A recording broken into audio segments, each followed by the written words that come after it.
All right, so we're going deep today on a topic that never really goes away, especially when it comes to Hollywood, family, fame, and like that whole balance of, you want to support your loved ones, but you're also in this super competitive industry. So that brings up the question, should successful people in entertainment feel obligated to help their family members get ahead? Yeah, and it's a question that goes way beyond just Hollywood. I mean, you see this kind of dynamic in families all the time across so many different fields, but the thing about Hollywood is it throws this giant spotlight on it, you Oh, know? for sure. And the reason we're diving into this today is comedian Tony Rock, Hmm? Chris Rock's brother.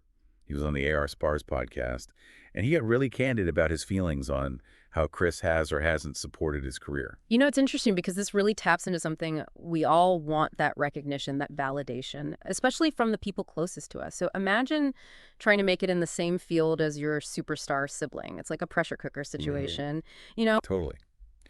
And Tony brought up this specific instance, a role in Top 5 that Chris apparently promised him, but it never happened. Mhm. Now, obviously, we don't know all the details, but that's got to sting, especially when it's family. Absolutely. Even if it wasn't intentional, like unkept promises can really drive a wedge between people. And then when you add in the fact that one sibling is like mega successful, it creates this power imbalance, makes you wonder how it affects their personal relationship. Yeah. And it's not like Tony's been completely shut out. He had a recurring role on Everybody Hates Chris. Yeah. But from what it sounds like, he feels like there could have been more opportunities given Chris's influence. Right. And that's where things get a little tricky, you know? Not always a clear-cut answer. How do you even measure enough support? What are those unspoken expectations within families? And when do those expectations become too much? You know what I mean? Okay, so to get some more perspectives on this, we can look at what the Breakfast Club hosts had to say. DJ Envy and Charlemagne, thank God. They actually had pretty different views on this whole thing. DJ Envy seemed to lean more towards feeling a responsibility to help family in the business. Yeah, his viewpoint kind of aligns with that idea of uplifting your community. You see that in a lot of cultures where success is seen as something to be shared. It opens doors for others, creates a ripple effect. But Charlemagne, that god, he was more about individual hustle. Yeah. You've got to earn your stripes regardless of who your brother is. Right. So he's challenging that notion of like inherent obligation. It brings up this question, does success somehow become less meaningful if it's perceived as a handout, even if you worked hard and earned it on your own merits? And this whole debate about putting someone on versus earning your own way, that was like a huge theme during their call-in segment on this. Seems like it really resonated with their listeners. Well, yeah. I mean, it's something a lot of us grapple with, right? In our careers and our personal lives. How do you balance loyalty to your family with the idea that success should be earned? Where do you draw that line between support and enabling? And they had callers on both sides of the issue. Some were totally with Tony, saying family's supposed to have each other's backs, especially in a tough industry like Hollywood. Right. They see it as like an investment, you know? Hmm. You leverage your success to create a pathway for others. But there were plenty of callers who agreed with Chris's implied stance. They felt like handing someone success could actually hurt them in the long run, Yeah. rob them of the experience of learning, struggling, and actually owning their accomplishment. Yeah, that makes sense. They're worried about creating a sense of entitlement or dependence that could backfire later on. And then on the flip side, you have examples like the Wayans brothers. They're like the textbook definition of a family-centric production model. They're always working with each other, and it seems to have worked out pretty well. The weigh-ins are interesting. They show what can happen when you have that shared creative vision and deep trust. But it does make you wonder how they deal with conflicts and maintain their own identities within such a tight-knit family business. Yeah, because even in success stories like that, there's always another side to consider.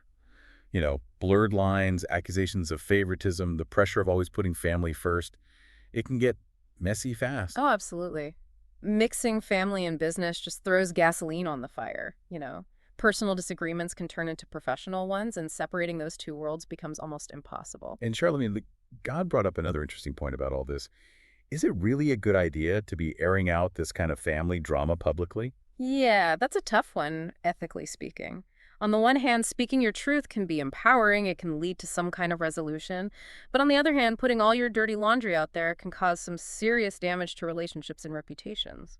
And it seems like Tony Rock is kind of walking that line. He was pretty open on AR Spars, Mm. but he's also very intentionally built his own comedic style and brand that's separate from that Chris Rock's brother label. That's smart. It shows he's aware of the situation and he wants to be known for his own talent, not just because of who his brother is. So we've got Tony's perspective, the different views from the Breakfast Club, and all those opinions from their listeners. So for you, our listeners, as we dig deeper into this, what does it all mean? I think it's a good reminder that family dynamics are complicated. And when you mix that with career ambitions, it gets even more complex. We all struggle with these questions of loyalty obligation, our own personal drive, and wanting support from the people we love. And it really makes you think about like the whole bigger picture of success, you know? We hear so much about pulling yourself up by your bootstraps, but is that even possible for everyone? Especially in industries like entertainment where it seems like who you know matters so much. Yeah, totally. And it makes that whole idea of meritocracy seem kind of complicated. Like, hard work and talent are important, obviously, but not everyone has the same opportunities. It makes you wonder if those who do make it have some sort of responsibility to help others from their community. Yeah. Absolutely. It's like, do you reach back and pull others up with you, or is it every person for themselves? And it's interesting to go back to those Breakfast Club callers because some were really adamant that family should always come first, that you should use your success to help your loved ones, even if it means making sacrifices. Right, like they felt this sense of duty to their family. Yeah, it's like that idea of collective responsibility, lifting up those around you ultimately benefits everyone. But others felt just as strongly that success is meaningless if it's just handed to you.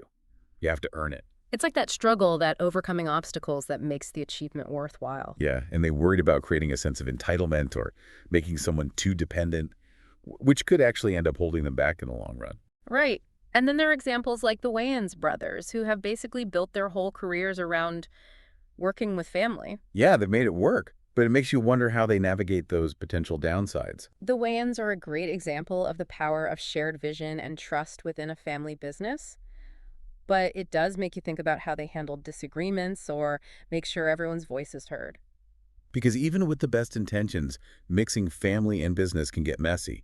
You know, those blurred lines, accusations of favoritism, the pressure to always put family first.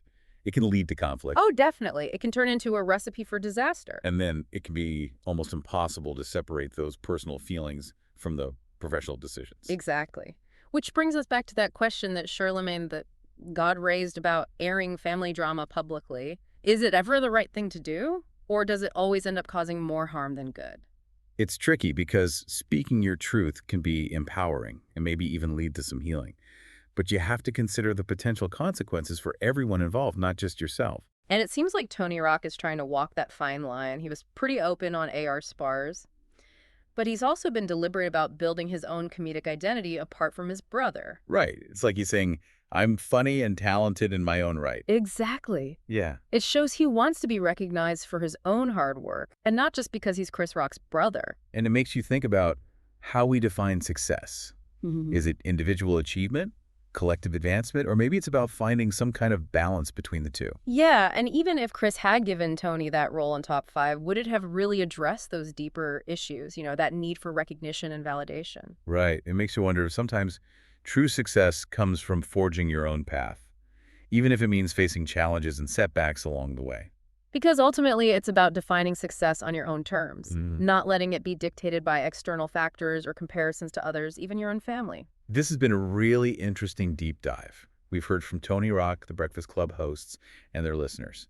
So as we wrap things up, what are some of the key takeaways for our listeners? Well, I think it's a good reminder that family dynamics are rarely straightforward. And when you factor in career goals, it gets even more complicated. We all struggle with figuring out our obligations, how to support each other, and how to pursue our own dreams. And it highlights how important clear communication is. Setting boundaries and understanding that success isn't one size fits all. And I think most importantly, it reminds us that even those who seem to have it all, the fame, the fortune, the recognition, they still face real challenges and that universal need for connection and validation. Yeah, he humanizes them in a way. Reminds us they're just people trying to figure things out like the rest of us. Okay, so let's close out this deep dive with one final thought-provoking question for our listeners to ponder. So think about this. How much weight do you give family obligations in your own career choices? Do you feel like you have to use your success to help your loved ones, even if it means making sacrifices? Or do you believe everyone should pave their own way, regardless of family? I mean, it's tough, right? There's no easy answer. It's about finding that sweet spot. Supporting the people you care about, but also respecting that they have their own journey. And it's something we should be talking about more, not just within families, but in our communities as a whole. Because at the end of the day, this wasn't just about Tony and Chris Rock. This is about a challenge we all face in one way or another. Mm. How do you stay true to your family while chasing your own ambitions? How do you define what success means to you while dealing with everyone else's expectations? Yeah, and these questions are even more relevant now when so many of those traditional ideas about success are changing. Yeah. It's not just about climbing the corporate ladder anymore. It's more about creating your own path, being entrepreneurial, and that requires a whole new way of thinking about family community and how we support each other. So as we wrap up this deep dive, we want you to keep thinking about these questions. Talk to your family and friends about how they handle these challenges. Think about your own experiences and what's important to you. Because there's no right or wrong answer here. It's about figuring out what works for you in your situation. And remember, success isn't just about fame and fortune. It's about finding that sense of fulfillment in your work, in your relationships, and in how you contribute to the world. Thanks for joining us on this deep dive. We'll be back next week with another interesting topic to explore. Until then, keep those brains buzzing.